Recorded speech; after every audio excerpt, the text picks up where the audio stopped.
Nechte se inspirovat příběhy obyčejných lidí, kteří se rozhodli žít tak trochu neobyčejný život.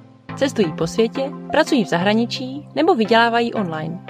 Nebavíme se však jen o cestování, ale i o životě jako takovém. Chci vám pomocí těchto příběhů ukázat, že žít se dá i jinak, než nás učili, a že život může být i víc, než jen práce od 9 do 5.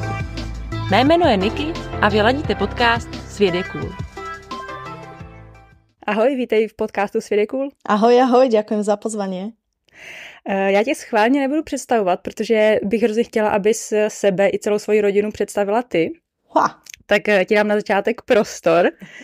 A já teda hlavně chci říct, že já si úplně nemyslím, že jsi tak obyčejný člověk, jako normálně v podcastu mám, protože hnedka z začátku na tebe prozradím, že vy máte s manželem svůj vlastní podcast, takže jste možná víc kovaný než já v tomhle. A myslím si, že vlastně ve vašich kruzích jste docela známí. Je to pravda? Myslím si, že máme takú svoju bublinku, ktorá nás pozná jednak tým, že v tej sfére cestovateľskej, ale my sme cestovatelia na aute, takí autonomádi, a Slovensko a Čechy sú malé, čiže v tejto bublinke sa tak poznáme, ale nemyslím si, že je to nejaké veľké. A aj preto, lebo robíme vlastne autonomácky festival, taký maličký. Takže skrze ten podcast a skrze ten festival si myslím, že áno, že ľudia nás registrujú, tí, ktorých zaujíma práve cestovanie autom po svete. Jo, takže ste vlastne trochu koslavný. To vôbec nie. Boj sa. Ale je strašne fajn a musím povedať, že áno, stalo sa mi to 2-krát v živote, že ma niekto zastavil, keď sme boli s manželom, teda ja o ňom hovorím ako Remo a Remčo, inak je Martin, ale tak volám ho takto, takže keď sme boli s Remom na nákupe a zastavili nás predajcovia v jednom elektre, že čaute, my vás poznáme, vy ste ty a vy jazdíte, vtedy sme jazdili na Bronku, vy jazdíte na Bronku, my vás poznáme a vy ste nás inšpirovali, dávame výpoveď a ideme cestovať. A ja, že čo? Wow, tak to je najlepšia vec na svete. A toto je presne to, že prečo my sa snažíme tak nejak aj ten festival robiť, aj tak trošku propagovať to naše cestovanie, pretože je úžasné, keď to tých ľudí inšpiruje a potom si uvedomia, že nemusia proste ovládať všetky jazyky na svete, nemusia mať v banke milióny, nemusia cestovať najdrahším karavanom, ale že dá sa to proste aj relatívne popri normálnej práci, relatívne za normálne peniaze a dá sa spoznávať ten svet takýmto spôsobom. A strašne som rada, keď niekoho inšpirujeme a niekto vyrazí. To je super, no. Přesně tak. Tak nám teda tu vaši celou sestavu představ. Kdo teda všechno cestuje? No, ja som Hacka, môj manžel je Remčo, inak Zuzana a Martin. A my cestujeme spolu už nejakých, ježišmaria, neviem, celú večnosť. A pred 6 rokmi sa nám k tomu pridal jeden svišť a pred 3 rokmi druhý. Takže máme 2 deti, Danka a Oliviu. Danko má 6, Olivia 3 a cestujeme teraz už vlastne na Chevrolete Express, čo je prerobená sanitka. Teda prerobil ju môj manžel, kúpil sanitku a takto cestujeme v takej zostave s deťmi aktuálne po svete. A kedysi sme cestovali na prerobenom Forde Bronco, čo bol zase taký sen môjho manžela, kúpiť si Bronco, ja som moc nevedela, čo to je, tak ho teda kúpil. Tak sme si ho prerobili a cestovali na tom, ale s 2 deťmi sme sa tam už trošku tísli, takže už to bolo lepšie mať nejakú dodávku. Takže to zní, že už fakt cestujete hrozně dlouho. Pamatuješ si na vaši první úplně cestu? Samozrejme, na 4 dní do Chorvátska. Mali sme, to bolo po 1. ročníku na vysokej škole, čiže 19 rokov a to bolo, že na osobáku 4 sme šli s kamošmi, aby sme samozrejme rozrátali náklady. Teraz sa na to pozerám, že to bolo toľko roboty kvôli 4 dňom vrátane cesty, že to by som teraz ani nešla. Radšej pôjdem tu, kde si 100 kilometrov, ako trepať sa do Chorvátska kvôli 4 dňom. Ale bolo to super. Boli sme naprataní v malom golfe štvorkovom a boli sme tam proste 4 a mali sme ešte ten obrovský vojenský stán. Boli to také skvelé začiatky, že ja som požičala od babky jednoplatničku, vieš. Nemali sme predĺžovačku, všetci tí v kempe, tí Nemci na tých veľkých karavanoch tam grilovali. My sme pri tom stĺpe, kde je napojenie na elektrínu, museli sedieť, lebo tá predĺžovačka nebola a tá platnička dočiahla len tam, takže tam sme varili. Takže bolo to také fajn. Aj keď varili sme asi iba raz, lebo na 4 dní vystačili aj rezne od mamy. Takže to byla vaše úplně první cesta. A pak jste začali cestovat nějak sami víc tím autem? Vieš čo, potom sme ešte absolvovali na tom golfe také dajme tomu, že menšie, väčšie výlety, bolo ešte nejaké Chorvátsko, Benátky zo párkrát a tak. No a potom, ale vždycky to bola cesta, že prídeš do cieľa a si v cieli a užívaš si ten cieľ a potom zase naštartuješ a odídeš.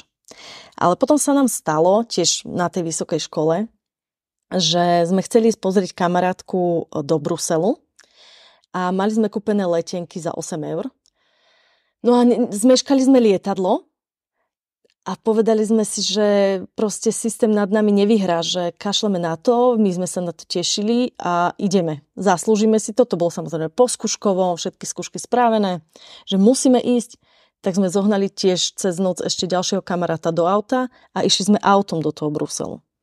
A vtedy sme si uvedomili, že tá cesta tam bola omnoho zaujímavejšia a omnoho zábavnejšia ako ten pobyt v tom Bruseli. A vlastne takýmto spôsobom sme sa my k tomu autonomáctvu dostali, že ďalší rok sme už išli, že iba sami dvaja na golfe, ale cestovať. Vôbec sme nemali žiaden cieľ a išli sme si prejsť tak kúsok Európy. Že bez cieľa, vtedy sme išli cez Švajčiarsko, kúsok Talianska, kúsok Francúzska, boli sme tak 3 týždne a to bola taká prvá oficiálna autonomacká dovolenka, kedy sme spali aj pokrčení na predných sedadlách a takto sme si to užívali. Ale vôbec to nebolo, že by nás to odradilo, lebo každým dňom sme si uvedomovali, že presne toto je ten štýl, ktorý nám vyhovuje, ktorý je parádny a ktorý máme radi. A to cestou späť, akože fakt jeden deň od domu sa nám pokazilo auto pred Viedňou. Že museli sme proste ešte tam ani nechcem povedať zakempiť, lebo my sme omylom zastavili vo dvore jednej rodine, ale museli sme ešte riešiť opravu auta. Ale aj to bolo, že no tak a však čo? A vyriešilo sa to, vieš?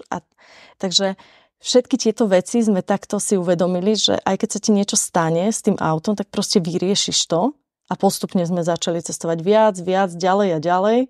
No a potom si to tak uvedomíš, že no okej, Európa je fajn, ale tak poďme trošku za hranicu Európy a pokiaľ nechceš auto posielať niekam loďou, lebo to je celkom finančne náročné, tak musíš ísť smer Ázia. Tak sme postupne začali týmto smerom cestovať. Mm-hmm.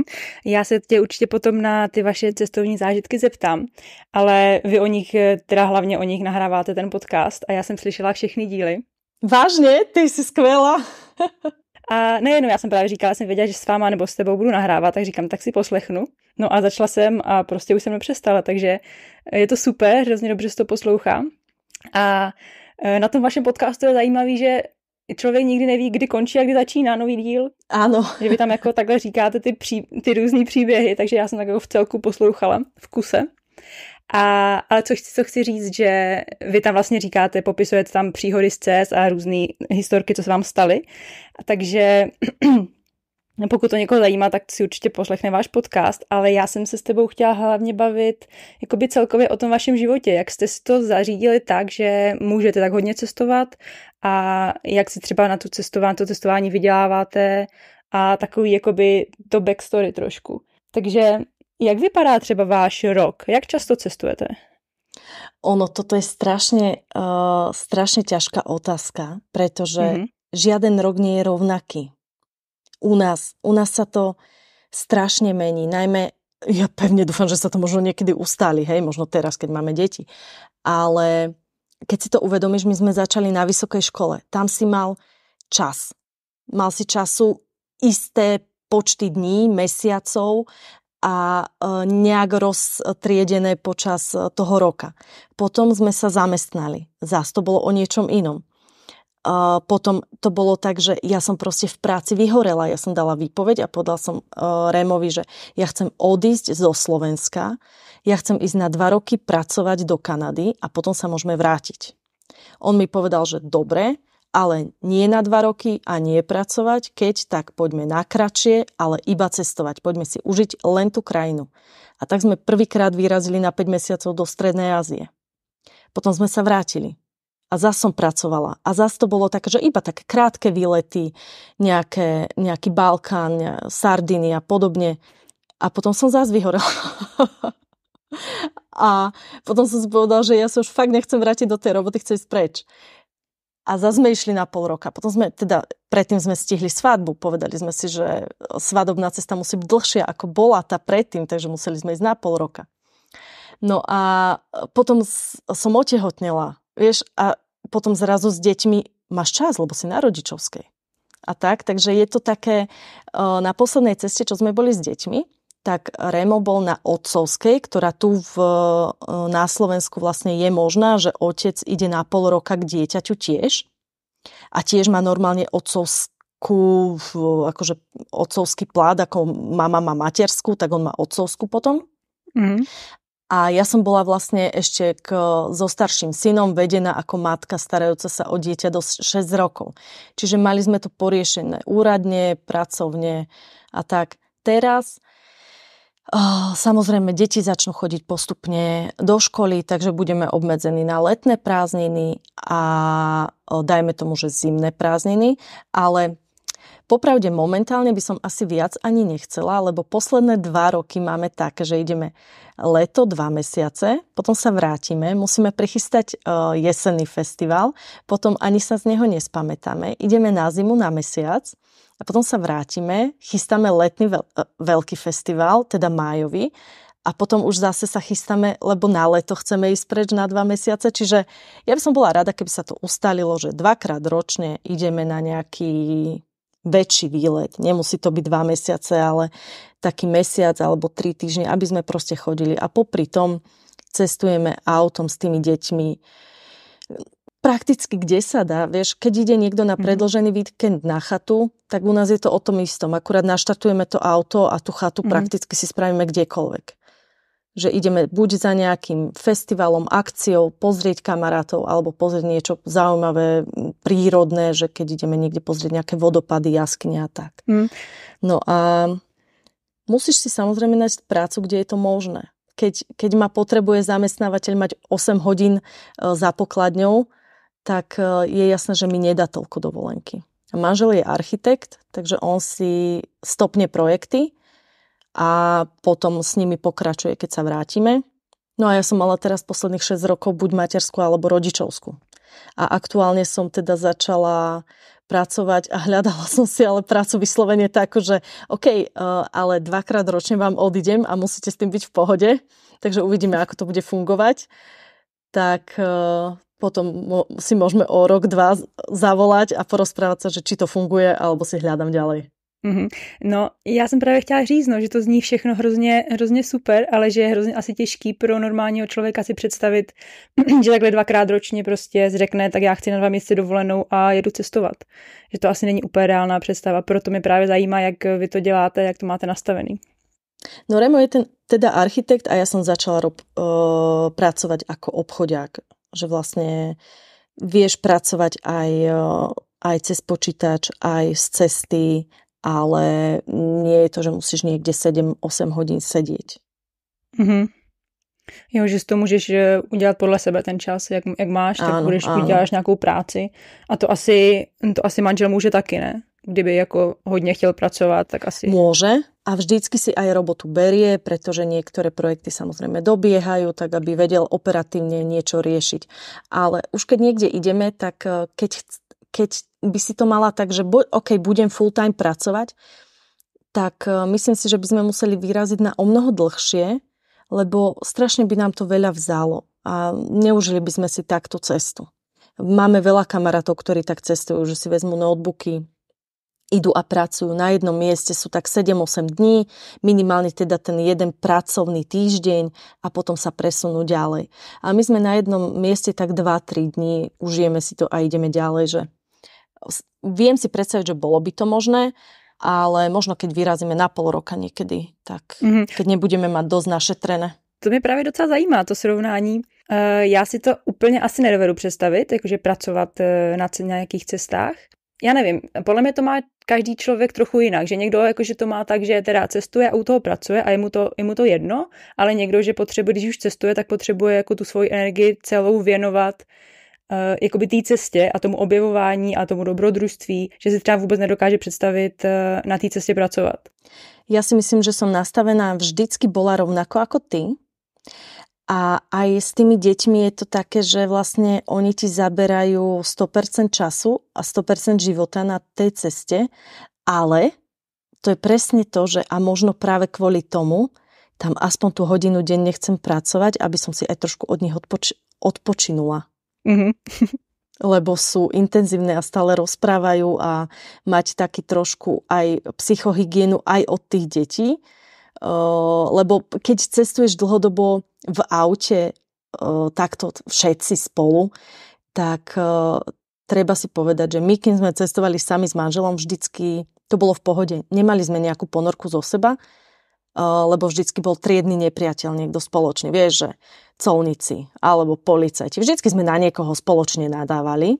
A teraz, keď sme tam 4, tak jednak deti majú ponorku zo seba sem tam, lebo vieš si predstaviť, že ty si so svojím súrodencom 2 mesiace zavretá v aute. Vieš, že ja s mojou sestrou do 3 dní by sme si vyškriabali oči.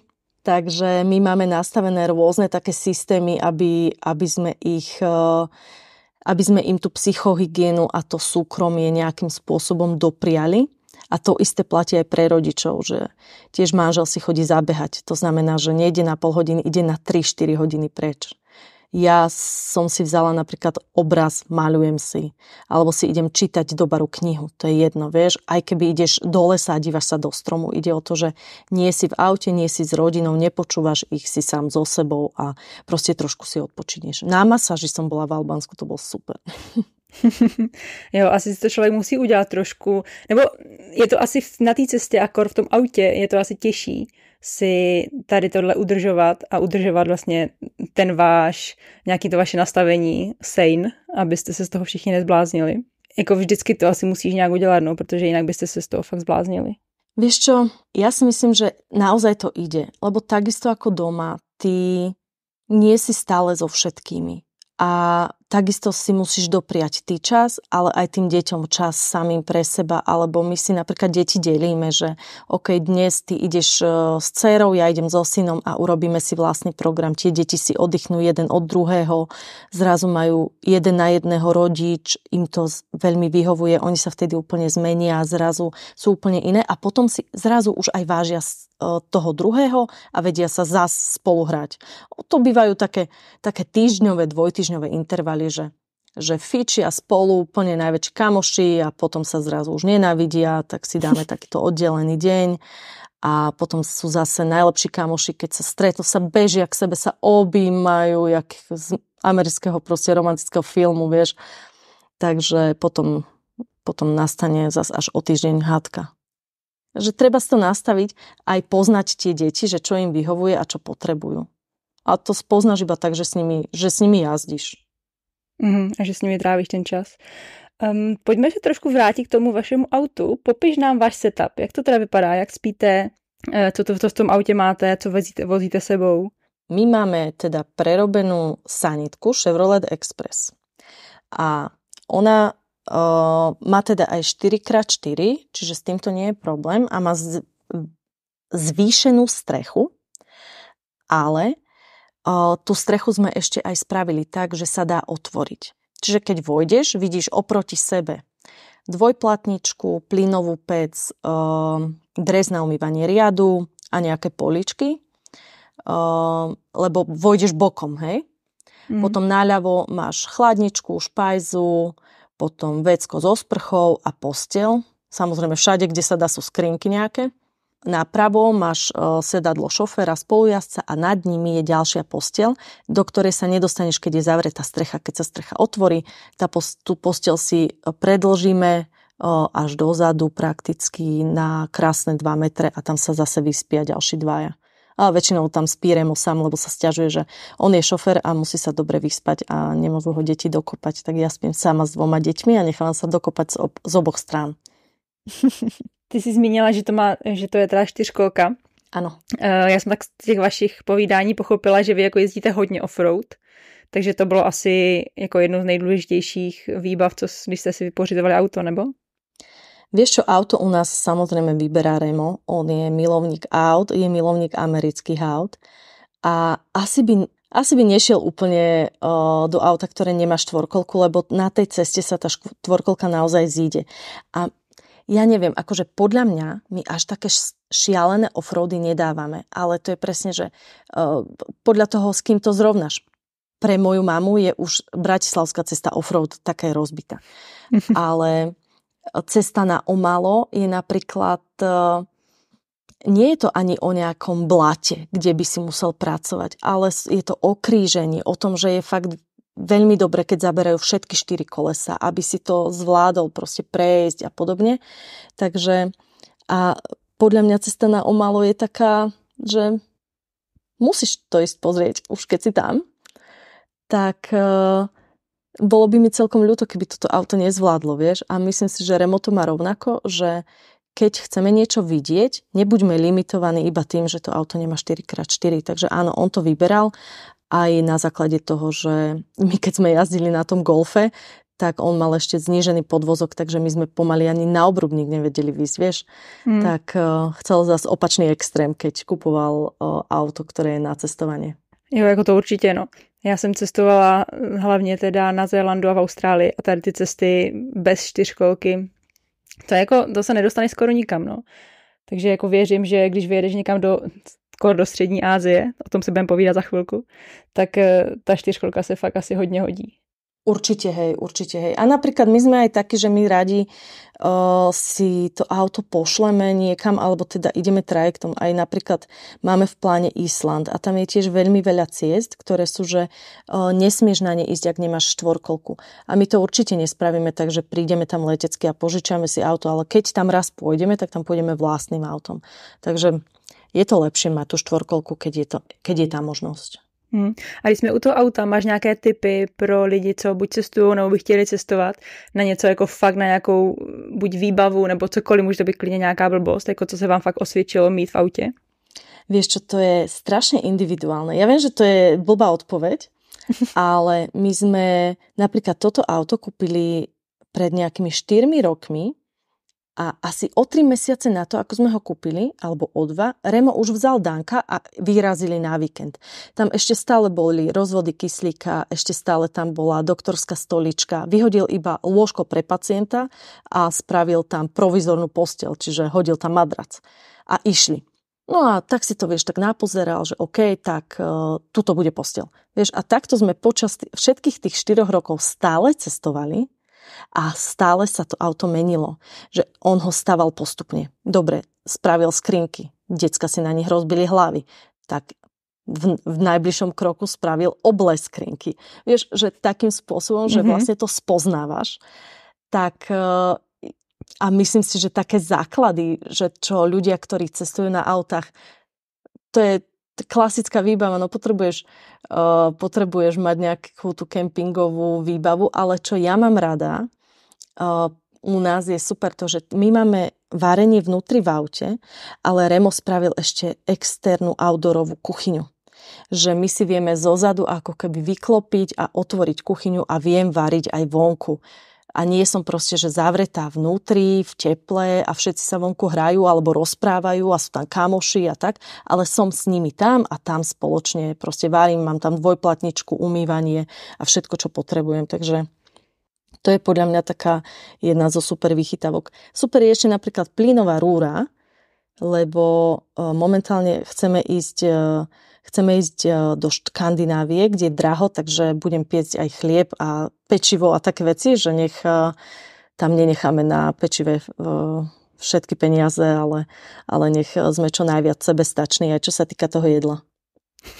Takže budete mít v autě troubu a budete si pec chleba, jo? Tak to je pecka.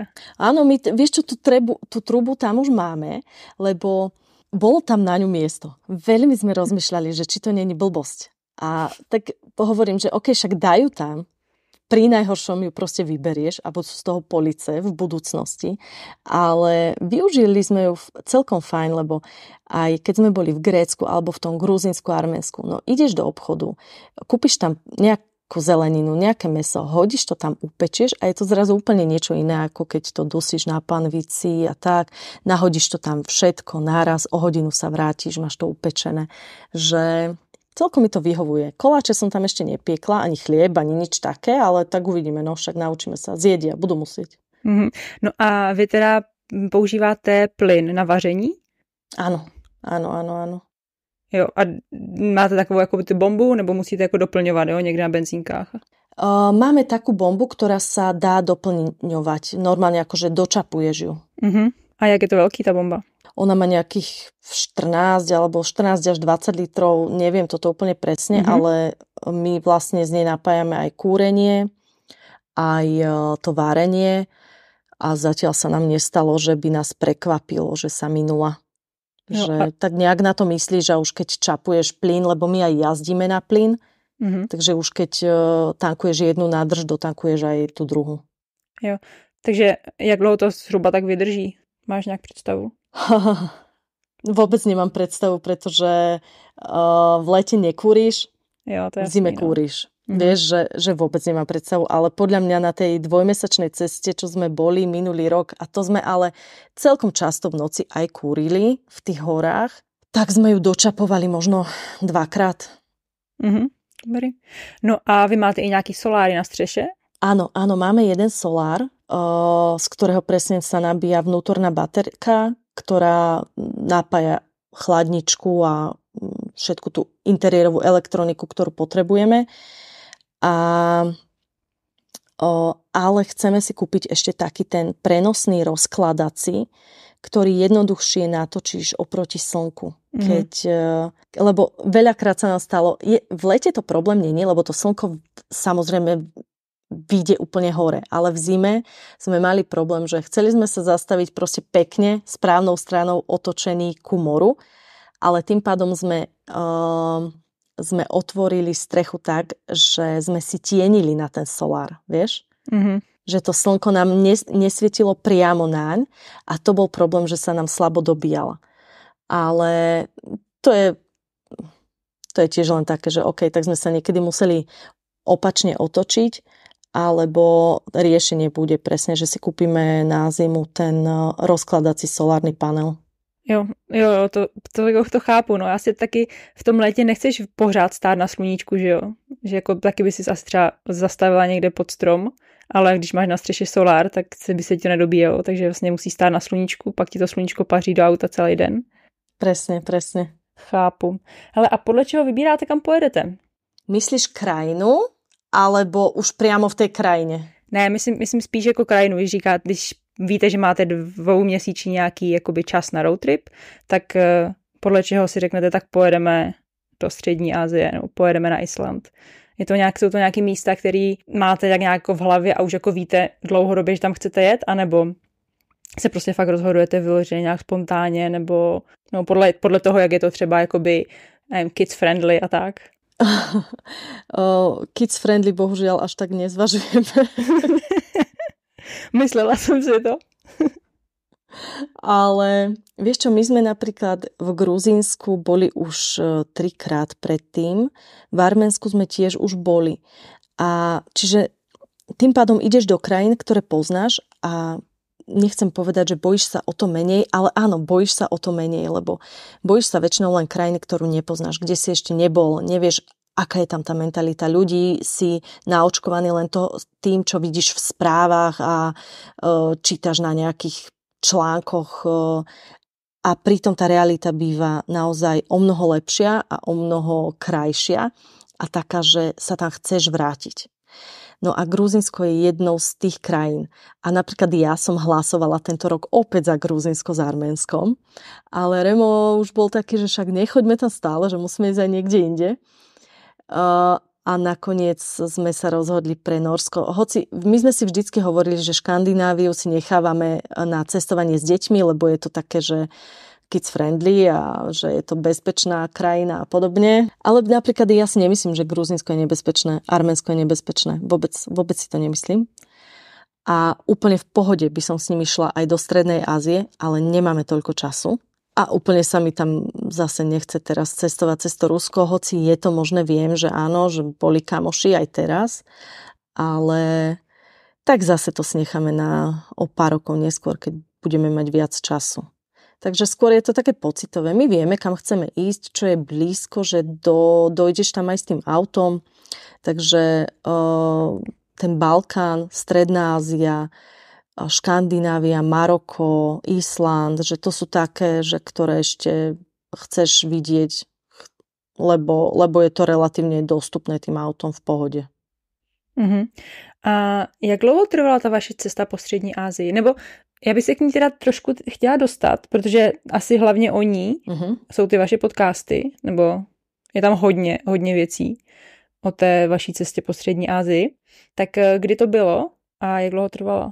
No oni boli dve. Aha. V 2014 bola 5-mesačná cesta a to sme prešli presne tak, že sme začínali Gruzínsko, Arménsko, Azerbajdžan a potom sme sa preplavili cez Kaspické more do Kazachstanu.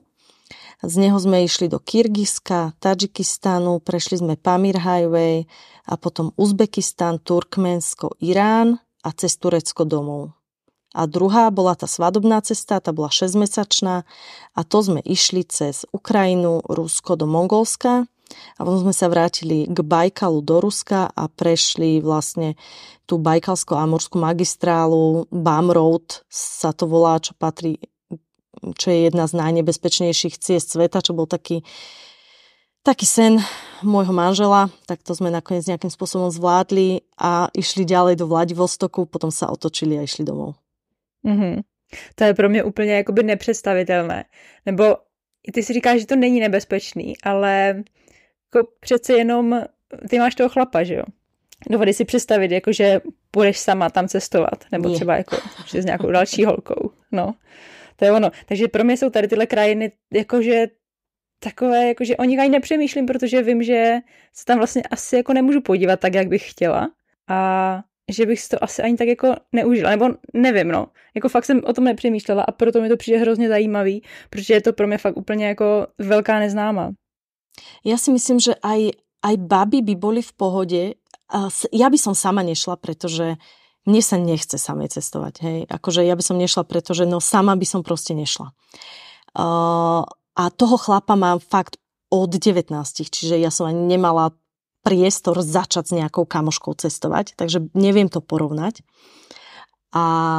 Ale nemyslím si, akože, že by si sa mala cítiť nejak extrémne nebezpečne, ako keby ste boli 2, 3, 4 báby, že partia čisto báb v niektorých krajinách. Samozrejme, Irán je už taký, že možno ako kde, teraz je to samozrejme také o niečom inom. Tadžikistan je tiež taký možno na vážkach, tiež by ste si museli dávať pozor, ale napríklad Pamir Highway, ísť na Pamir, no kto by ťa tam už len unášal, však tam si vo výške cez 4000 metrov nad morom. To ani neubehneš, vieš, no kto už by ťa len chytil pod pazuchu, kde si s tebou bežal, že tí ľudia tam majú svojich starostí dosť. Oni sú radi, že proste uživia svoju niekoľko početnú rodinu a svojich 10 detí a nie, aby ti robili nejaké zlo do života. Kyrgyzsko je podľa mňa úplne úžasná krajina, kde bez problémov. Dokonca si myslím, že ona je jedna z tých aj... Ja ho dosť prirovnávam ku Gruzínsku, lebo oni majú tiež aj hory, potom majú to krásne obrovské jazero. A je to tam celé také, podľa mňa naozaj veľmi civilizované z týchto krajín. Aj také veľmi zelené a pekné. Že nebala by som sa tam. Ja napríklad nebala by som sa tam vziať ani deti. Mm-hmm. Úplne všude, jo. Vieš čo? Úplne ideálne, keby som zverolekára, môžem si ich začipovať, ale asi úplne všade. Samozrejme, aj keď my sme boli v Iráne, tak zisťovali sme si aktuálne informácie aj z našich zastupiteľstiev, aj od miestnych. Vyslovene nám miestni povedali, teraz do tejto lokality nechoďte, ktorá susedí s Pakistanom. Sú tam nejaké proste gangy, ktoré tam chodia, robia zlé turistom, neviem čo. OK, tak sme tam proste nešli.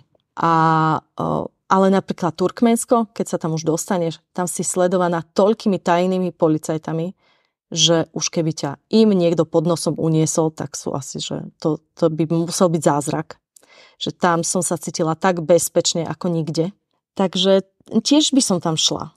Napríklad Uzbekistán, tam by som tiež s tými deťmi šla. Je to krásna krajina, kde som sa necítila nebezpečne vôbec. Jediný problém tam, že oni, keďže nemajú nejaký vlastný zdroj vody a tečie k ním voda, myslím z Tadžikistanu, rieka, ktorá už není úplne čistá, tak tam je trošku problém s čistotou a že musíš tam rátať s tým, že dostaneš nejaké žalúdočné problémy.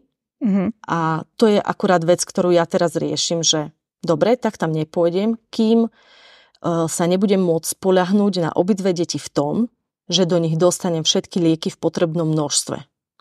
Lebo Danko, on minulý rok mal, že v Turecku zažil presne to, že dal si niečo do úst a potom na ďalší deň vrácačky. Lenže viem, že jemu, keď dám tieto lieky a poviem mu, že túto vodu musíš vypiť, lebo musíš sa hydratovať, tak to spraví. Spraví to na silu. Olivia, ešte nie. Ona by ma poslala kade ľahšie a proste nie. Ona by to nevypila, ona by to nezjedla. Takže ja sa budem v takýchto situáciách musieť vedieť spoľahnúť na tie deti a aj podľa toho si to človek trošku vyberá, že OK, Uzbekistan nie, lebo do Olivie ešte by sme nedostali smektu a čierne uhlie v potrebnom množstve a vodu, keď jej bude zle a tak. To je zvláštní, no, tak takový věc by mě třeba jako nenapadly, že jo, ale tak protože já asi nemám děti, takže já se na to dívám trochu jinak, ale že o tom jako nepřemýšlíš tak, jako že by si tam těm dětem mohlo něco stát, jakoby z okolních vlivů nebo z vlivu okolních lidí, ale že jako přemýšlíš o tom, že vlastně si jim může něco jako stát a ty jim nedáš léky, protože prostě to odmítne sníst. Jasné, akože, a to je presne to isté. Veľa ľudí sa nás toto pýta, že či sa nebojíme s tými deťmi alebo celkovo cestovať a tak, ale vieš, aj na Slovensku a myslím si, že aj v Čechách je isté percento ľudí, ktorých nechceš stretnúť v tmavej uličke alebo nechceš s nimi prísť do konfliktu alebo vôbec ich stretnúť. Proste sú to všelijakí kriminálnici. Máme ich aj u nás a takisto, a nemyslím si, že väčšie percento sú aj v týchto krajinách. 98% ľudí je tam úplne skvelých. Ale samozrejme, keď stretneš blbca. Ale to vieš stretnúť aj doma, bohužiaľ. Pokud posloucháš tento podcast, je dost pravděpodobné, že tě baví cestování a láká svoboda. Co kdybych ti ale řekla, že opravdová svoboda neexistuje bez svobody finanční? Jak ji ale dosáhnout? O tom píšem v naší nové knize Cesta k finanční svobodě. Je to takový praktický průvodce pro všechny, kteří se chtějí začít víc zajímat o své osobní finance, přestat se spoléhat na důchodovou pomoc od státu a vzít finanční budoucnost do svých rukou. Kniha není jenom o tom, jak začít investovat, ale krok po kroku tě provede od budování zdravých finančních návyků až po to, jak si založit účet u broukera a jak vybrat a koupit své první aktivum. Takže pokud ti není tvá finanční budoucnost lhostejná, koukni na svědekul.cz/kniha a vydej se s námi na cestu k finanční svobodě. A teď už zpátky k dnešnímu dílu. A když jsme u těch dětí, jaký si myslíš, že má to cestování vliv na ty vaše deti? Obrovský, vidíme to, lebo Danko bol prvýkrát s nami, keď mal 2 mesiace. Jasné, boli sme v Čechách na predĺžený víkend, ale už bol v aute, už sme kempovali a skúšali sme si to. Ja som tam vtedy zistila, že on sa lepšie nevyspal. On sa najlepšie vyspal v tom aute, jemu bolo dobre, bol celý deň vonku a začala som zisťovať, že proste to dieťa je spokojné, lebo je s matkou, je s rodičmi, ktorí sú vlastne doma, venujú sa mu, nechodia do práce, neriešia nákupy, krúžky, neviem čo.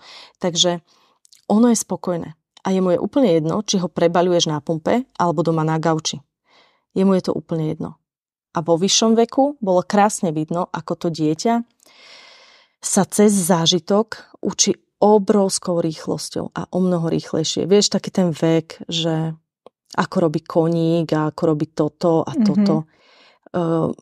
Zrazu, keď toho koňa vidí pred sebou, je to obrovský rozdiel, ako keď má koníka nakresleného v nejakej knižke, ktorý je podobne veľký ako motýľ. A potom príde a vidí, že kôň je do keľu proste 6-krát vyšší ako ja a ten motýlik mi vie sadnúť na ruku. Že to dieťa sa úplne inak aj díva na ten svet. Zrazu sa ty dívaš inak na svet a pomalšie cestuješ a zrazu si všimneš všetky tie jašteričky a chrobačiky a tak, lebo my ako kráčame a všetci sme približne, teda my dvaja máme 170 aj čosi, takže ideš a nedívaš sa až tak na tú zem, ale to malé decko sa díva práve na tú zem a zrazu to začneš sledovať aj ty. A zrazu sleduješ, ako tam partia proste mravcov sa snaží preniesť nejakú mŕtvú jaštericu a prenášajú ju 4 hodiny a makajú na tom a podobne. Vieš, že zrazu aj ty sleduješ tú prírodu cez úplne iný pohľad. A to dieťa to nasáva, všetko sa učí. Danko, on napríklad, ja viem, že aj naše deti vedia, že akože naše, myslím, deti, ktoré necestujú, že vedia, že existujú cudzie jazyky. Ale oni to tak nejak majú zažité, že dobre, a tu nikomu nerozumiem, iba ak niekto na mňa prehovorí po anglicky, keď si chcem niečo vypýtať, musím ísť po anglicky a napríklad on sa ma pýta, už neviem, kde sme boli, asi v Grécku, že či si môže dať zmrzlinu. Ja som mu dala peniaze, hovorím, že choď, my sme sedeli na káve, že choď si tam kúpiť tú zmrzlinu. A on išiel. A automaticky zo seba vylial vetu, že chce zmrzlinu, akú chce a že ešte pre sestru chce takú. Po anglicky. Ja si myslím, že ja by som viac hapkala ako on. A on išiel automaticky. A potom ešte, keď odchádzal, tak mu chcel poďakovať. A vieš, to takéto 5-ročné dieťa a ide a s tou úprimnosťou ďakujem, nie, thank you, nie, Evcharisto. A potom taký spokojný, že si spomenul na to grécke ďakujem a išiel, vieš. A že aj toto, čo sa týka tých jazykov, alebo že vidia, že túto deti pre Pána však nemajú izbu, všetci žijú v jednej izbe a je ich tam 6 tých detí a ten dom vyzerá ako vyzerá a nemajú ploty, lebo nemusia, neboja sa zlodejov a večeru si robia vonku na záhrade a je to normálne, pretože doma nemajú napríklad kuchyňu a príde im to, podľa mňa, im to otvára hlavne ten obzor a to, že si uvedomia, že nežije sa iba tak, ako žijeme my a že existuje aj niečo iné, ale to iné neznamená, že to je horšie. Ale je to 1000 vecí, ktoré im, vieš, že to je fakt, to je nastrašne dlho, čo všetko teda zažívajú. Ja netvrdím, že všetko je len pozitívne, samozrejme. Oni revu každý deň tak 26 krát, to je strašné, kvôli všetkému. Ale aj doma revu 26 krát, vieš, akože to nezmeníš, to dieťa je také. Ale to, že vidia ten svet a nie je to len o tom byt, škôlka, krúžok, potom nejaká stará mama, starý otec, nejaký výlet a aj sa musia prispôsobiť a aj majú nejakú povinnosť v tom aute, že dobre, tak zakempíme, ale ty rozkladáš tie stoličky. No, on je jednak rád, že má čo robiť, že má nejakú úlohu dôležitú, ale aj sa už musí zapojiť, aby sme fungovali. Potom pomáhajú vo všetkom, ako sa zakladá oheň, teraz sa ide čistiť motor, teraz toto. A vo všetkom pomáhajú, snažia sa nejakým spôsobom do toho zapojiť, lebo ich to zaujíma. A nemyslím si, že im to škodí. Ak by to ich aj že vôbec nerozvíjalo, čo si nemyslím, tak no škodiť im to určite neškodí. Jak třeba zvládají ty dlouhé přejezdy? Nebo jak dlouho je žijíte s dětma? Keď vyrazíme, tak potom tých prvých pár dní sú tie presuny dlhšie. A je to najmä kvôli tomu, že tie deti viac akceptujú ten čas v aute, lebo idú z domu a prišli do auta a auto a dlho sme neboli v ševine a z okna a všetko sa mení a zase tu mám svoje hračky a podobne. Takže tie presuny prvé sú také troška dlhšie, lebo môžu byť, lebo oni to zaakceptujú. Ale predpokladám, že taký priemer býva také 3-4 hodiny. Dá sa potiahnuť aj 5, ale zase nerobíme to, nechceme im znechutiť to cestovanie. Čiže keď je už moc nervozita v aute, tak si vyhľadáme najbližšie detské ihrisko alebo park, zastavíme, pohrajú sa, najeme sa, pozrieme si mesto alebo čokoľvek a potom sa ide ďalej. Alebo sa zakempí, hej, keď už sa blížime k nejakému miestu, kde chceme zostať alebo sa nám tam páči, tak tam vieme ostať. Ale nesilíme tie presuny, že na silu sa musíme presúvať. Ale vieš čo, my máme aj v aute taký celý systém, znie to akože systém znie niečo dôležité, ale nie je to, sú to dve tašky. Jedna je plná hier a druhá je plná jedla. Takže systém 2 tašiek máme. My máme tie hračky, také, ja to volám proste autohračky, sú to hračky do auta. Že domov ich nikdy neberiem. Nech vždy, keď si tie deti sadnú do toho auta, nech majú pocit, že tie hračky dlho nevideli, že sú pre nich prakticky nové. A vždycky tam niečo hrá, niečo svieti, niečo si môžu kresliť, niečo si môžu počúvať, niečo skladať a tak. Nejakého mojkača. A toto si tak obmieniajú. Oni sa samozrejme o to bijú, potom si to požičajú a podobne. Takže celý taký systém hračiek, ktoré sa vedia hrať v autosedačke. Plus hráme rôzne hry, kto prvý čo uvidí z okna a tak, že počítame si body. A potom musíš mať pripravenú tašku s jedlom. Rôznym jedlom. A ideálne, pretože ja najviac, čo nemám rada, je, že úplne, že obsluhovať. Takže ja im podám 2 misky, alebo také poháriky majú skladacie a nasypem im do toho. Buď máme uvarené cestoviny, len suché, oni si to vyjedajú, alebo nejaké ovocie nakrájené, alebo nejaké, neviem, nejaké kšupky ma napadlo. Alebo chrumky im úplne nedávam, ale také nejaké detské chrumky, oriešky, alebo čokoľvek im tam nasypeš a oni si to pomaly vyjedajú, sú spokojné. Minule sme na festivale kúpili tie, v Čechách u vás, tie sušené červíky. A to bola super vec, pretože ja som im ich dala do misky a oni kým tými mantavými ručičkami ich pochytali všetky, že oni sa nehybú, ale sú malé a teda okrem toho, že im chutili, tak to bolo super na to, že im to veľa času zabralo. A aj ich to bavilo, že kým to vedeli chytiť do tých nemotorných prštekov a potom zjesť. Takže aj taká vec, sušené červy. Sušené červíky, jako červy, jako živočichy. Ako červy, no. Aha, to neznám. U vás sa to predáva, no. Čo ti poviem? No, já už jsem dlouho nebydlím, takže já jsem asi mimo. Neznám sušené červíky. Každopádně to zní jako, že teda to dávají v pohodě. Nemáte nějaký jako autokrize, že byste posadili děti a děti by nechtěli v autě už být. Samozrejme, že po nejakom čase sa im nechce sadnúť do toho auta, alebo aj keď podľa mňa sadnúť si viac menej chcú vždy, pretože veľmi radi objavujú nové miesto. A vždycky sa tešia, čo na tom novom mieste uvidia nové. Skôr je to, že potom proste už, dajme tomu, že všetky hry, všetko jedlo je zjedené, už si aj pospali a že už im je dlho. Ale to sa dá zase úplne pochopiť, vieš. Však aj my to máme rovnako ako dospelí. Tiež sa nám nechce sedieť 4 hodiny na tej sedačke. No jasne, no.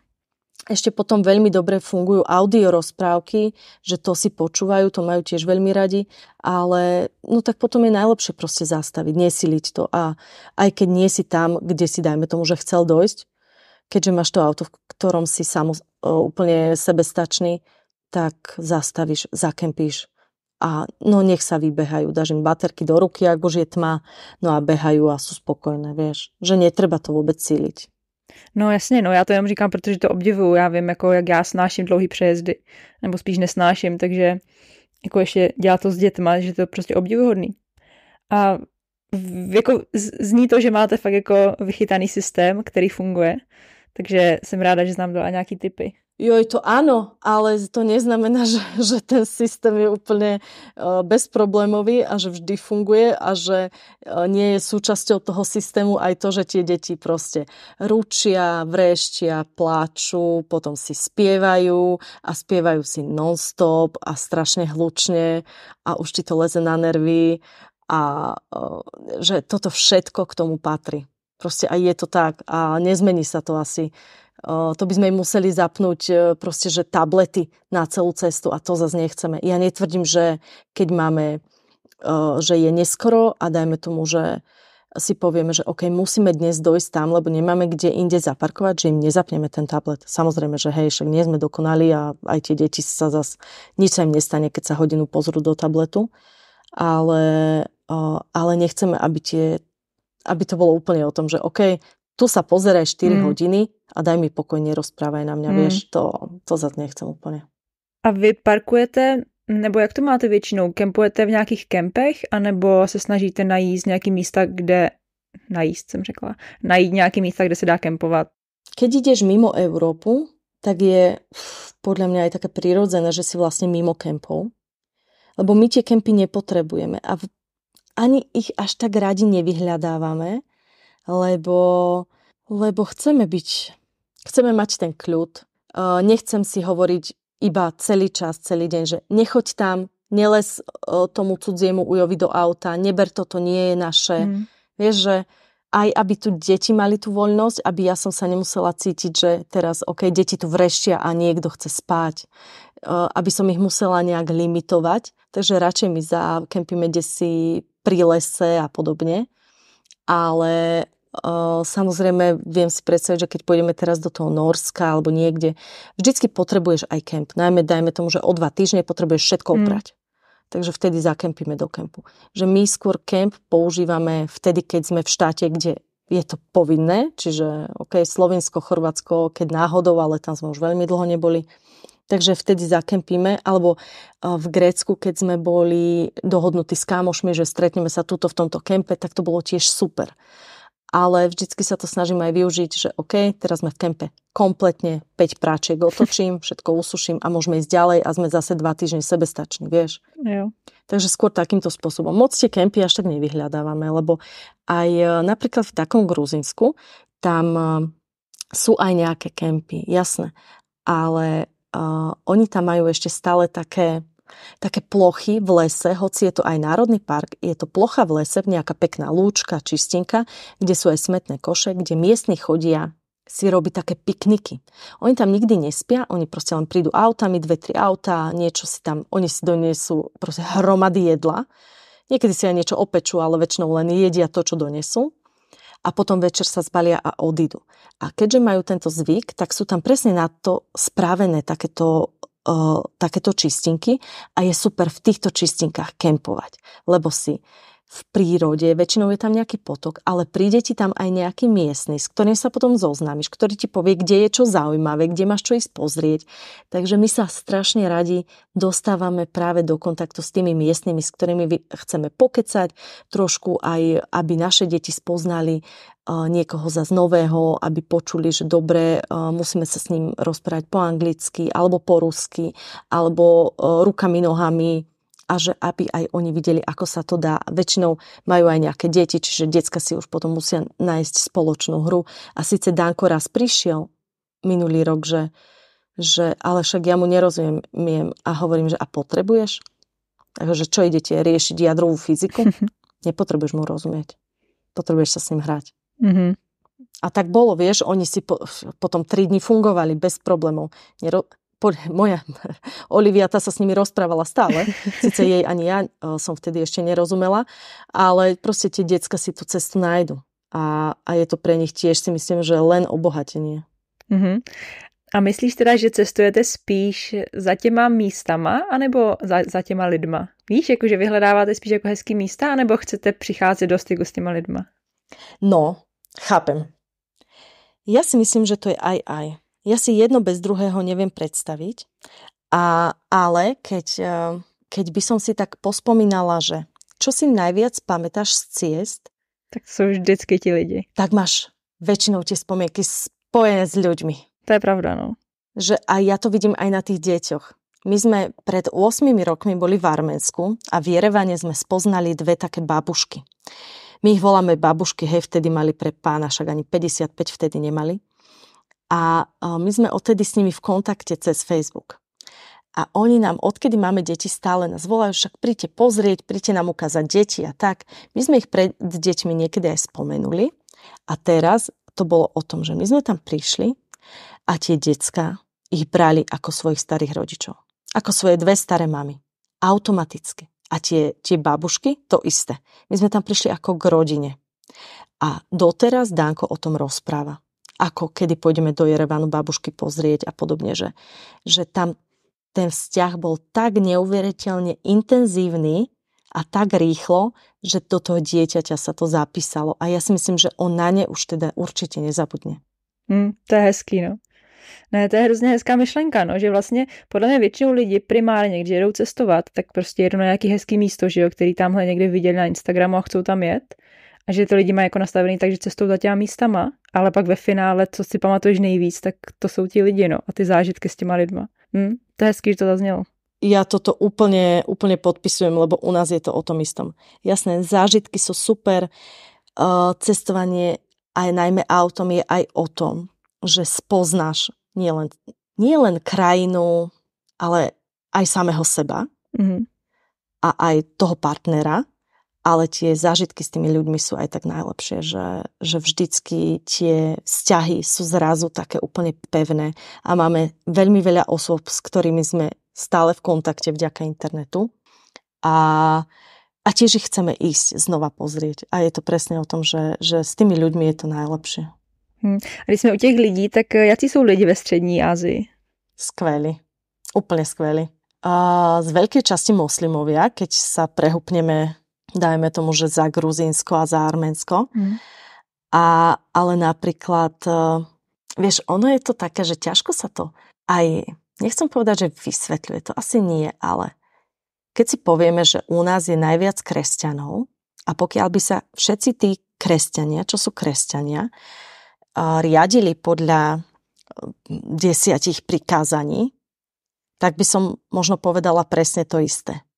A tam sa tí moslimovia ako keby tak stále silnejšie riadia podľa tých ich prikázaní. Čiže napríklad, ja poviem príklad.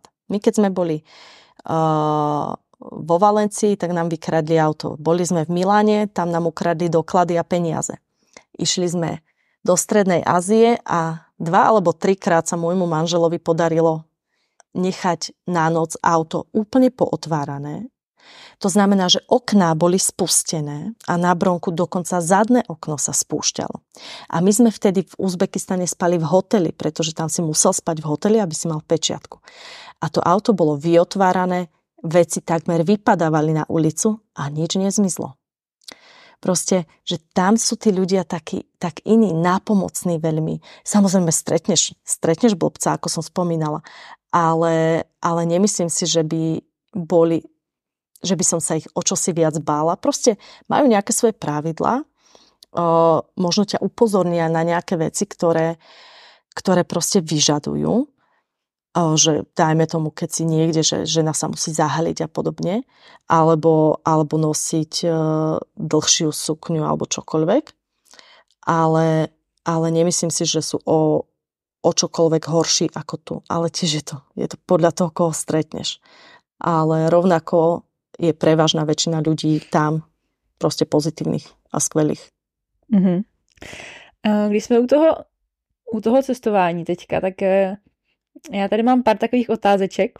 Mě by zajímal třeba nějaký největší bizár, co jste zažili. No, mňa, keď povieš slovo bizár, tak mňa napadne Turkmensko a vždy ma asi napadne Turkmensko, lebo pre mňa je to už synonymum, že to podľa mňa už znamená to isté. Ja viem, že po anglicky alebo po česky myslím tiež sa to volá Turkmenistan, ale to je tak neuveriteľne bizarná krajina, že už keď sme tam šli a museli sme si vybaviť víza, tak to bolo zrazu.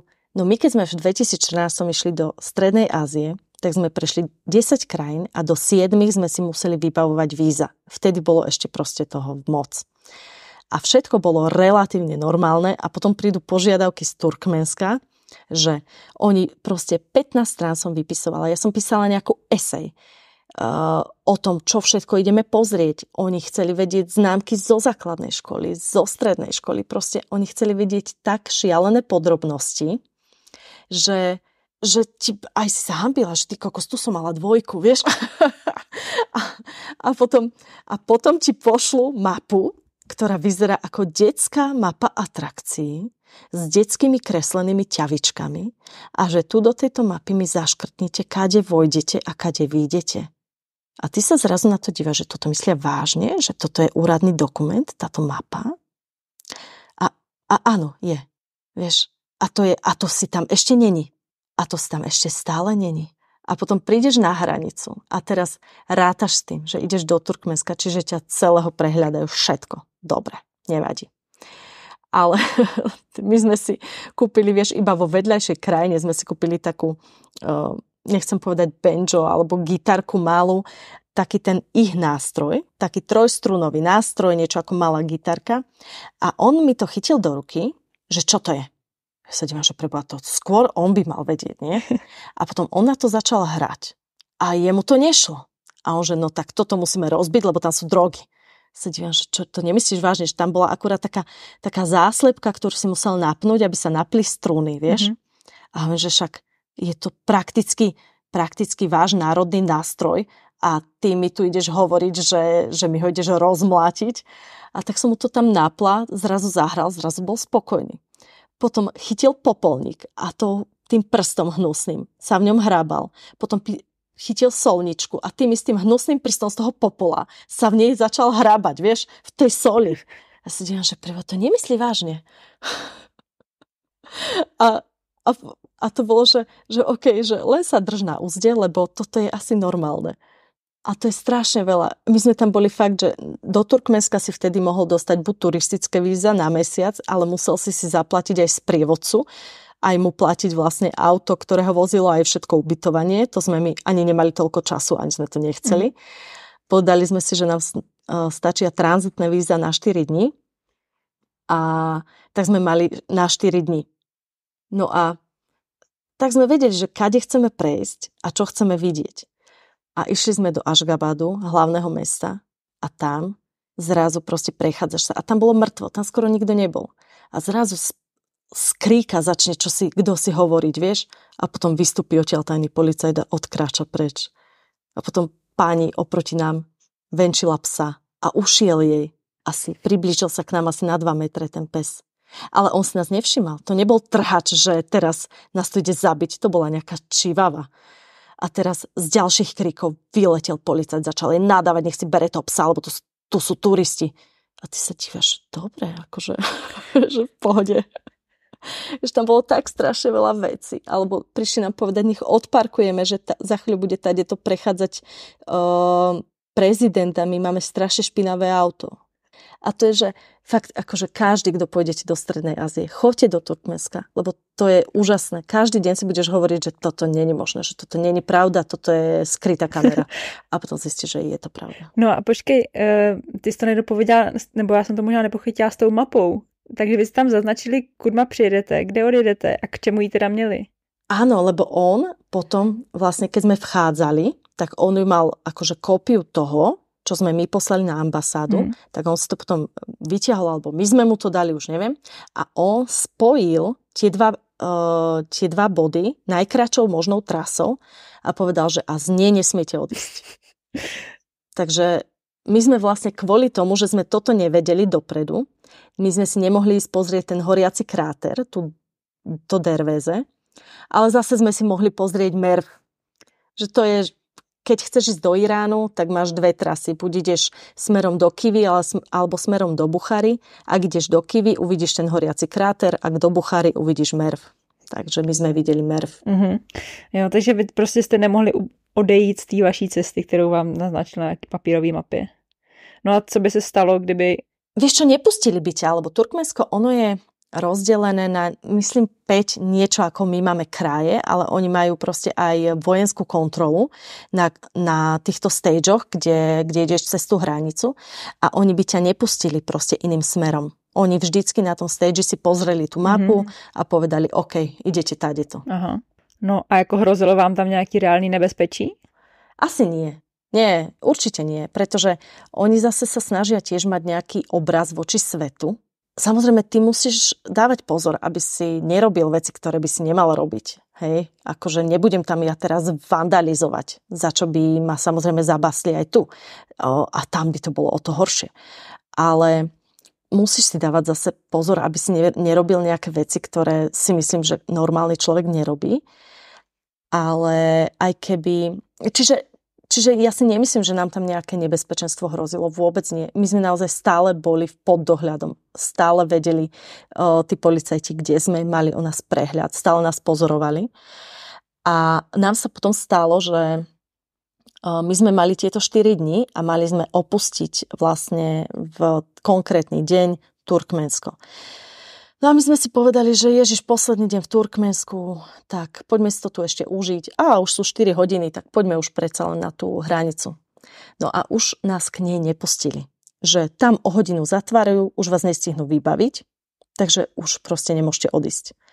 No a my teraz mu hovoríme, že ale počkať, nám končia víza, že čo máme robiť. A on, že zostaňte tu zakempení a zajtra ráno proste to vyriešime.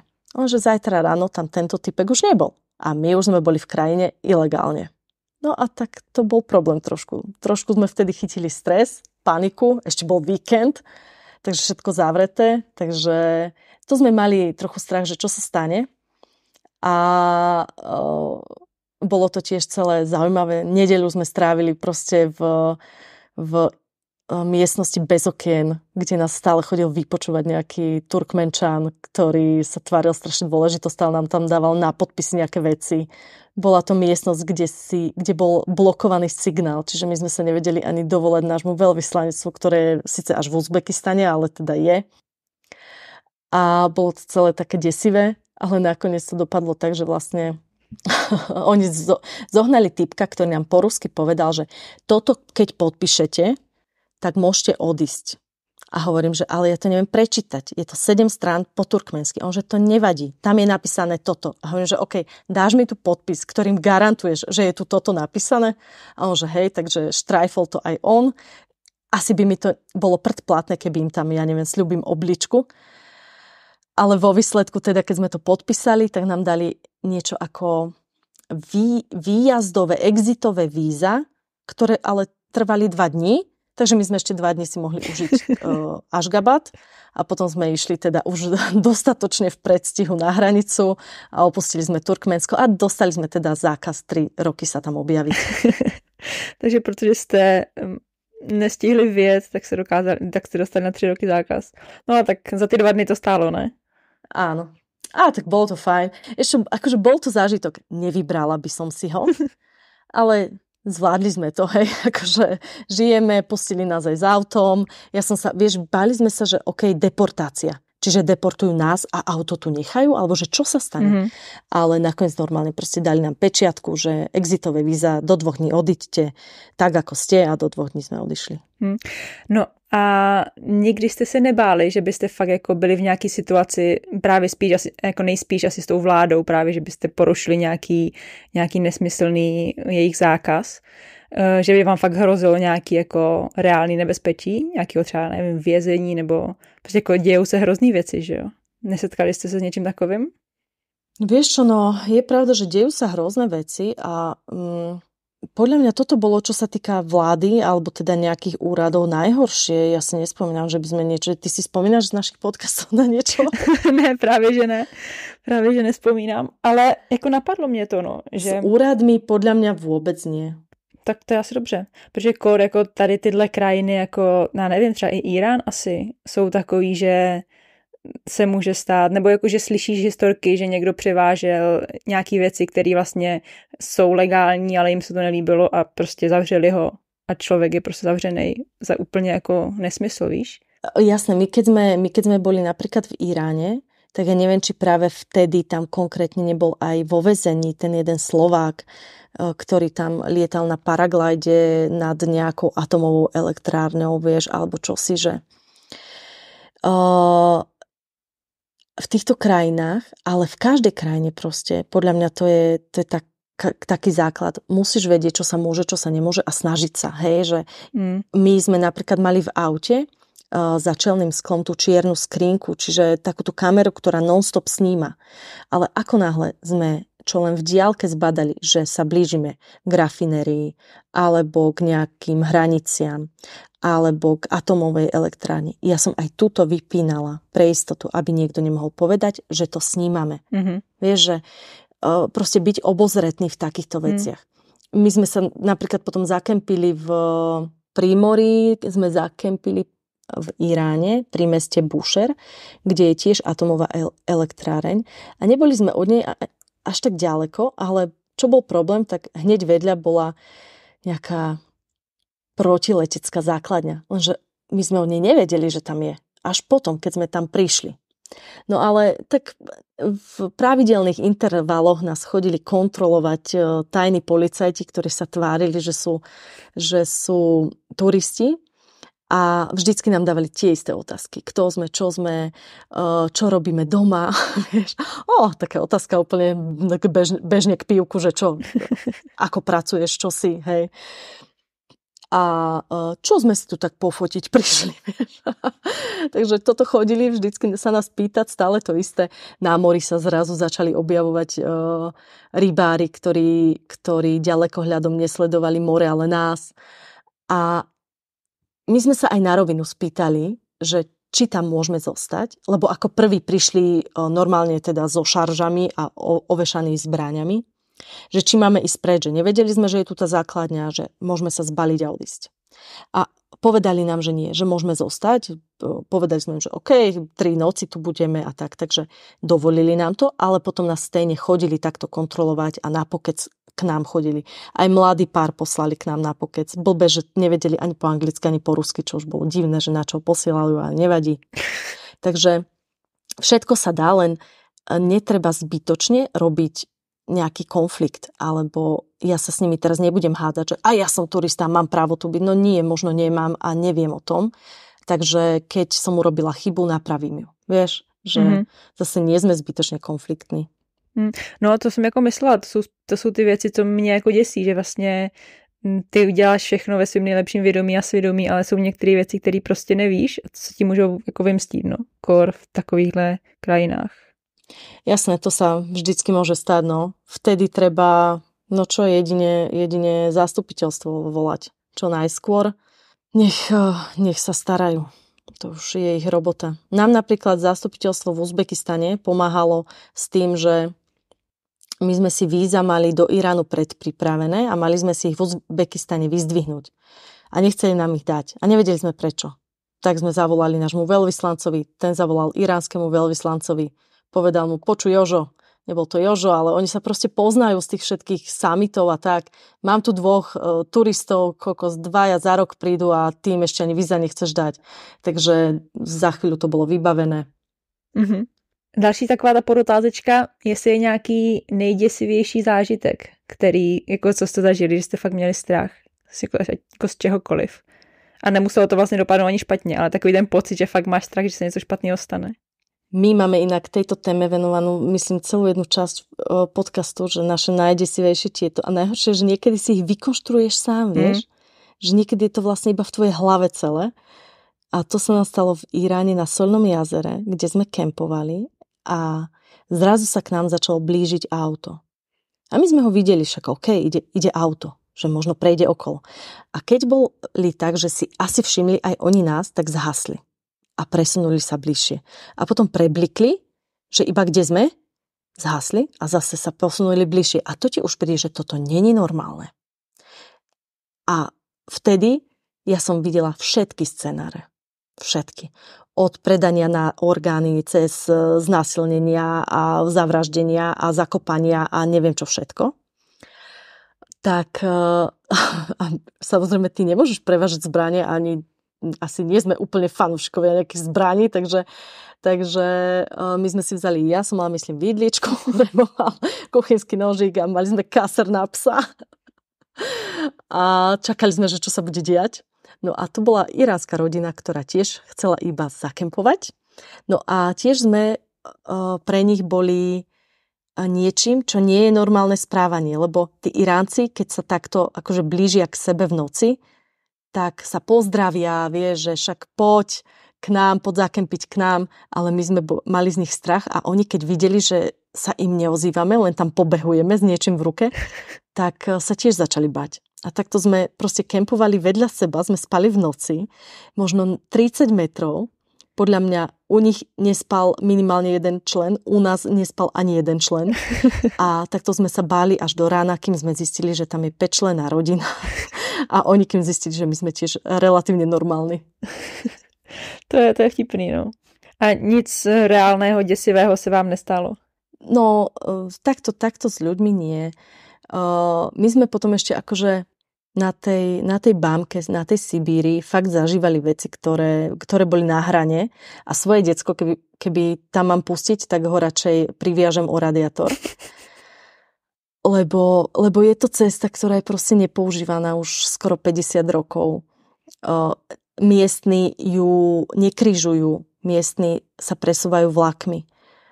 Keď tam niekto ide, tak tam ide len blbý turista, ktorý to chce prejsť.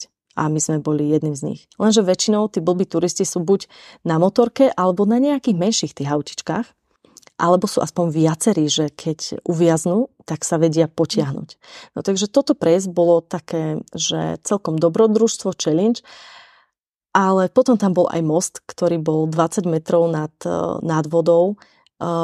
Šírku mal 2 metre aj niečo, pričom šírka nášho auta od kolesa po koleso je 2 metre aj niečo a ten most je iba taký drevený. A to sme mali akože reálne strach, že ak to dopadne, že či to prejdeme, alebo sa to celé s nami zrúti a tak. Akože tam to bolo reálny strach. A keď sme to prešli, tak sme povedali, že späť už v živote, že nikdy. A potom sme išli ďalej a na druhý deň tam bol ešte horší most.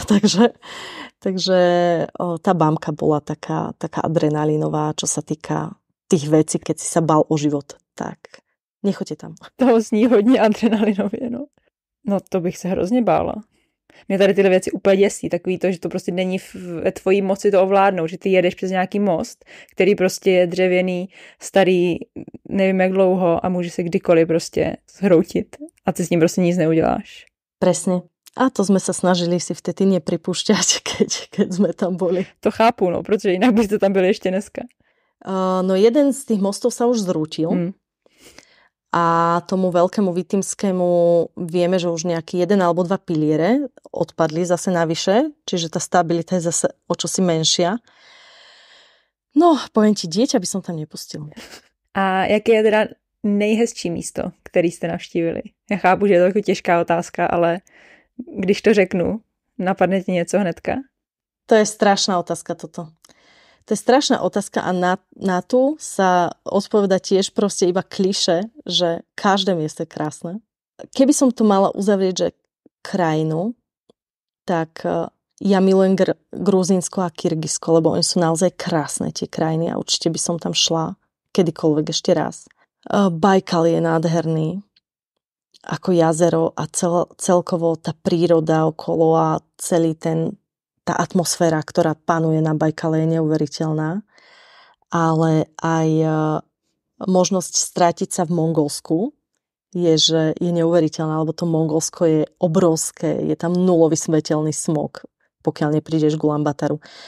A vlastne zažiť ten pocit, že si niekde, kde stovky kilometrov naokolo nie je nikto, tak je úžasný. A potom zrazu odniekiaľ sa ukáže nejaký pastier a príde ťa pozdraviť. Ale, čiže tých krajín je strašne veľa. A predpokladám, že keď sa vrátime teraz zo Škandinávie, tak ti budem hovoriť zase Odina, Norsko alebo čokoľvek. Vieš, že všade si vieš nájsť niečo, čo sa ti tam naozaj veľmi páči. Ale kedykoľvek hneď do Kyrgyzska by som šla a do Gruzínska tiež. To sú krásne krajiny, ktoré majú veľa zelene, ktoré majú krásne hory a pritom majú aj buď jazero alebo more, dá sa tam okúpať a sú podľa mňa už aj relatívne otvorené turistom. Jo, já chápu, že je to hrozná otázka a protože jak říkáš, no, každý to místo má něco do sebe. Ale někdo třeba má nějaké oblíbené, já věřím, že jsou lidi, kteří mají svoje oblíbené místo a dokážou z fleku říct, prostě tohle je nejhezčí místo na světě. Ja si myslím tiež, že určite áno, ľudia sú takí, že majú svoje obľúbené, ale myslím si, že netýka sa to, alebo vo veľkej miere sa to netýka autonomádov. Že oni to majú v sebe proste nastavené tak, že ideš a spoznávaš stále nové a prechádzaš a na každom mieste si len pár dní a ideš ďalej. Mm-hmm. Máš takové to, že jste na nějakém místě třeba a odjíždíte z něho a říkáš si, já třeba už se tady jako nikdy v životě nepodívám a máš takovou jako nostalgii, anebo si říkáš, tak tady se ještě někdy vrátím? Vieš čo, keď balíš dve deti, naháňaš a potom balíš všetko, tie deti nakrmíš a potom, kým všetko zbalíš, usadíš ich, oni znova pištia, že sú hladné. Na takéto emócie absolútne nemáš čas ani chuť. Takže vôbec. My vždycky, keď vyrazíme, to bolo vždy najhoršie, že už vyrazíš, celé auto je pobalené, každá vec má svoje miesto, lebo ty v tom aute jediný, kto vie, kde čo je žena. Muž si to nezapamätá a deti sú malé. Takže žena má všetko v hlave, tým pádom každá vec musí mať svoje miesto a musí sa vždy dať na to isté miesto, aby som ja naprvu vedela buď podať, alebo odnavigovať niekoho, že kde čo je. A vždycky to tam aj upratať je celý systém a do toho ti tie deti vreštia a potom niečo jedia a potom sú špinavé riady a potom sú zase hladné a potom ich posadíš konečne do sedačky, vyrazíte a oni rovno povedia, že sú hladné, vieš. A takže ty vlastne nevieš, odkiaľ ste odišli, len si rád, že konečne ste vyrazili. Takže nie, nostalgiu nemávam a to si sa ma vlastne iba pýtala, ja tu mám výlev celý. Ne, protože já si myslím, že člověk si na to už tak trochu zvykne, zvlášť jako cestovatelé, kteří takhle se přesouvají hodně často, tak já to třeba taky nemívám, ale vím, že se mě na to prostě někdo ptal, jestli to jako někdy nemívám takovou jako nostalgii, že fakt jako cestuješ a jako dost pravděpodobně se třeba na to místo fakt už nikdy nepodíváš. Tak je to takový jako zvláštní. Ale jako taky to moc nemívám, no. Ale vieš čo, ja napríklad toto nejak, neviem, či to tak pocitujem, ja to beriem také, že a prečo? Prečo by si sa tam už nemohla pozrieť? Že keď budeš chcieť, tak ako si sa tam dostala teraz, tak sa tam dostaneš aj o 10 rokov. Asi jo. V tom autě, jak si říká, že všechno má svoje místo, máš to pod palcem ty, tak ti ostatní členové posádky dodržujou to a dávají všechny věci na správné místo? Tie decka sú ešte malé, čiže oni vedia, kde majú svoje veci na oblečenie a kde majú svoje hračky. A to je pre nich, im to stačí, vieš. Oni viac nepotrebujú a hlavne na mnohé veci ešte ani nedočiahnu. Vieš? Takže v chladničke sa vedia obslúžiť a to je max, čo oni nejak môžu si zobrať veci na oblečenie do chladničky a hráčky. A inak je to o tej babe, no? Je to o žene.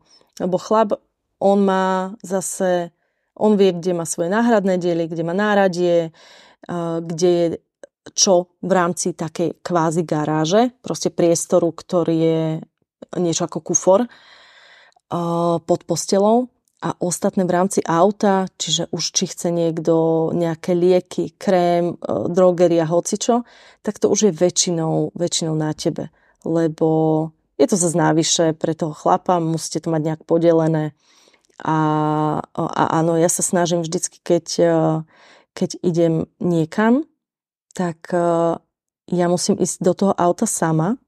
Keď sa balíme ešte doma, ja si tie veci vezmem všetky z domu, ktoré chcem teda umiestniť a ja som tam sama a ja 10 minút sa navnímavam. Ono to vyzerá, keby mi šibalo, lebo tam stojím a proste len si predstavujem rôzne situácie, vieš, že čo, kde budem potrebovať prvé, čo druhé, aká bude najskôr krajina, aká bude teplota, kedy budú treba plavky, či často alebo menej často. A proste a ja si vytvorím v hlave mapu, že ako nám to bude vyhovovať. A tak to umiestním. A potom sa jej držím. A robím veľmi málo zmien počas cesty. Lebo pokiaľ spravím zmenu, tak už mám tú mapu poškodenú v hlave a už som vyhodená a už potom mám problém niečo konkrétne nájsť.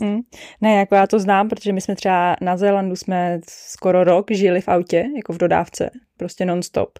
A to ty věci prostě musí být. Tam máš všechny věci, že jo, co prostě potřebuješ. A ty věci prostě musí být na stejném místě. Protože hledat když potřebuješ nějakou věc, tak po každý ji hledat, to nejde, že jo. No ale vím, že my jsme s tím právě hrozně bojovali.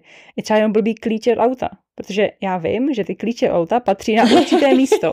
A když prostě řídí Hanča, tak a po ní mám řídit já, tak já si sednu, sáhnu na to místo a ty klíče tam nejsou. Tak to já vždycky úplně vypěním a prostě ona, oni jsou v kapse. A nebo je třeba 10 minut, půl hodiny hledáme, protože on neví, kde jsou klíče. Tak já vždycky říkám, ty klíče patří prostě na jedno místo, tak se to konečně už nauč. A takhle prostě jedeme, takže mě to jako zaujalo a zajímá mě, jak to právě máte vy, no. Úplne rovnako. Tiež sme x-krát hľadali kľúče, kým sme sa dohodli, že keď sa kempuje, sú tu, keď sa nekempuje, sú tu. A musíme to dodržiavať, inak sa tie kľúče proste hľadajú.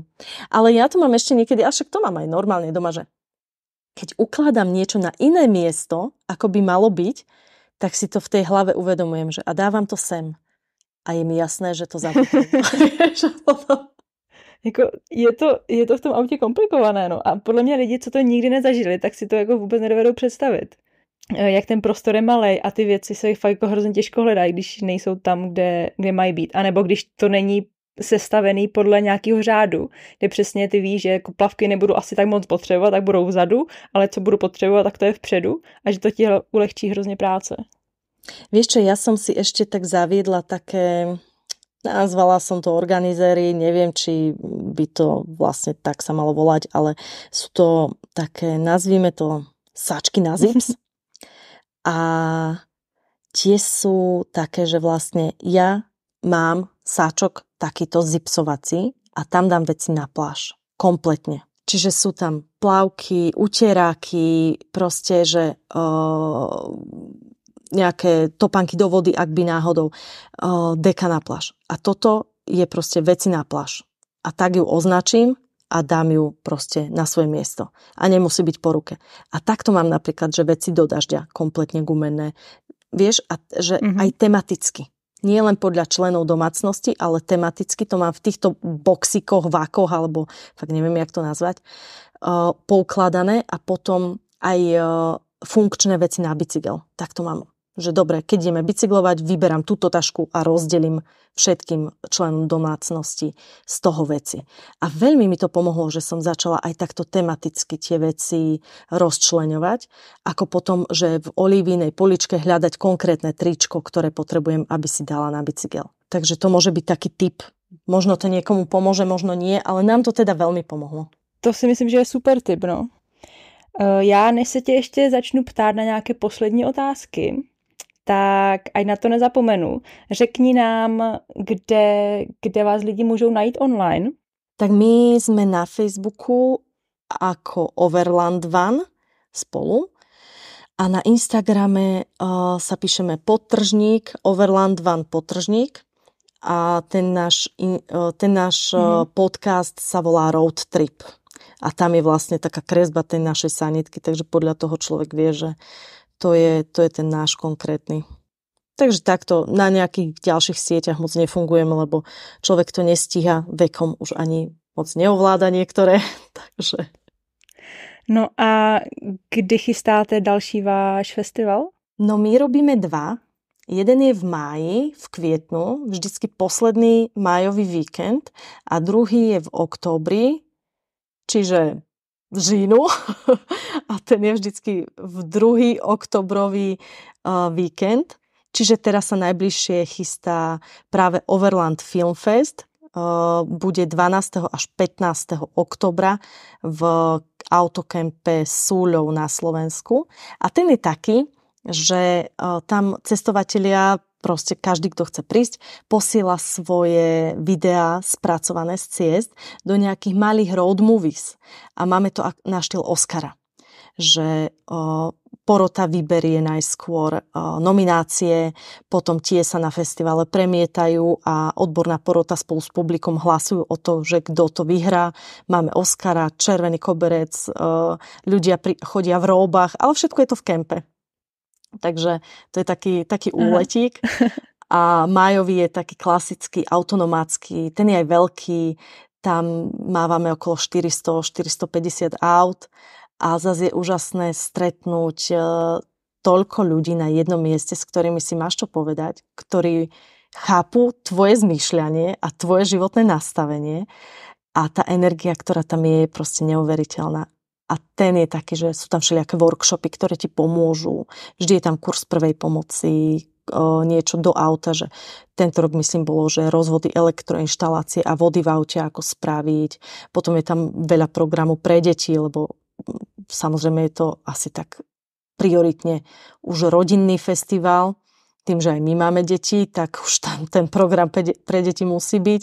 A večer sa prezentujú prezentácie rôznych cestovateľov, práve aj našich účastníkov, že kde boli a premietajú fotky, rozprávajú o tom.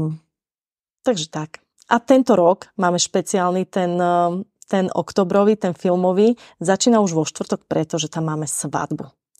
Pretože to je jeho tretí ročník a na prvom ročníku sa títo naši manželia budúci spoznali, druhý so svojím filmom z cesty vyhrali a na treťom sa vezmu. No tak, to je krásny. No a to je úplne neuveriteľné a strašne to zbožňujem, že ten Overland takto spája ľudí. Že strašne to mám rada naozaj. By som sa tu teraz opúšťala. Takže nejdem sa až tak opúšťať, ale je to skvelé, že sa tam aj partie, ktoré potom spolu cestujú, že tam vznikajú takéto páriky nové a vidíš, ako sa rozrastajú tie rodiny. Takže je to fakt skvelá atmosféra, ktorá tam je. A jak dlouho už ho pořádáte, ty festivaly? Tento jesenný bude 3. ročník a májový bol tento rok 7. ročník. Mhm. A jak vás to napadlo dělat festival cestovní? Ono to malo také dva rozmery. Že my sme strašne veľa cestovateľov poznali iba cez ten Facebook a bolo nám to ľúto. A potom sme si hovorili, že poďme ich pozrieť. A že ty kokoza, teda z ktorých pôjdeme pozrieť? Tak zavolajme ich všetkých na jedno miesto. To bola prvá vec. A druhá, keď sme boli napríklad že v Ulaanbátore a zrazu sme tam stretli Čechov. A to bolo, že preboha, prečo nevieme, že sú tu Česi? Prečo? Prečo sa to nevie? Však to by sme mali vedieť, mali by sme byť komunita, ktorá vie, keď niekto niekam cestuje. Už keby sa niečo stalo, alebo len pokecať, otvoriť si pivo spolu, vieš, po dlhom čase na cestách. Takže kvôli tomuto, aby tá komunita Slovákov a Čechov tak nejak spolu žila.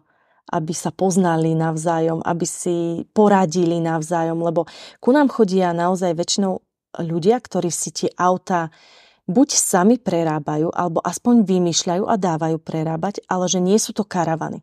Väčšinou naozaj sú to prerobené auta, dodávky, alebo auta so strešným stanom, alebo proste fiatkári, ktorí spia vo fiatke, síce chlap má 2 metre pomaly, ale nejak sa tam zroluje. A že je super, že aj tí ľudia, keď idú stavať to auto, tak potom prídu a prebehnú si tie auta, pozrú si, ty si toto takto vymyslel, to je zaujímavé, OK, vieš, a toto povedz mi, že je pozitíva, negatíva a veľmi si takto vymieňajú navzájom informácie a skúsenosti a pomáhajú si aj stavať tie auta vlastne takto, vieš, a to je tiež super. To je pecka, no. Hele, a je něco, na co jsem se měla zeptat a nezeptala? Neviem. Nebo je něco, co bys nám chtěla jako říct? Čo by som chcela povedať? To sú také tie, že slova na záver. Nie, ja by som len chcela povedať, že cestujte, nebojte sa toho a pokiaľ aj by, dajme tomu, že niekto sa chcel niečo opýtať, kľudne nech napíše. Že nemáme problém aj poradiť. Remo napríklad vybral auto už x kamarátom, všetci zostali, ale pozor, všetci tým pádom skončili s americkou dodávkou, takže na to treba byť pripravený. Ale proste cestujte, nebojte sa toho, cestovať treba. A netreba cestovať ďaleko. Začínaš kľudne za Humnom, choď na 3-4 dní, kľudne len mimo republiku, na Slovensko, do Čiech. Alebo potom ideš ďalej a ideš do Talianska a ideš na Balkán a proste takto sám svoju komfortnú zónu budeš posúvať. Naozaj pre mňa bolo obrovským obohatením zistiť aj, ako sa ja sama chovám v mnohých vypätých situáciách. Nie, že len spoznáš partnera, ale ako som, myslím, spomínala, že spoznáš aj samého seba a že máš taký pocit zrazu, že wow, tak toto som super zvládla. Že super. Akože toto si dala, toto bolo super. Alebo tak toto si sa tu zložila a bolo to dosť o ničom, bola si nulovo nápomocná. Ale no tak okej, hej, toto bolo cez tvoju čiaru. A že spoznáš aj sám seba, si taký, že si na seba možno potom aj viac sebavedomejší, že môžeš ísť ďalej, môžeš vyskúšať niečo nové, môžeš byť hrdý na to, že si niečo zvládol.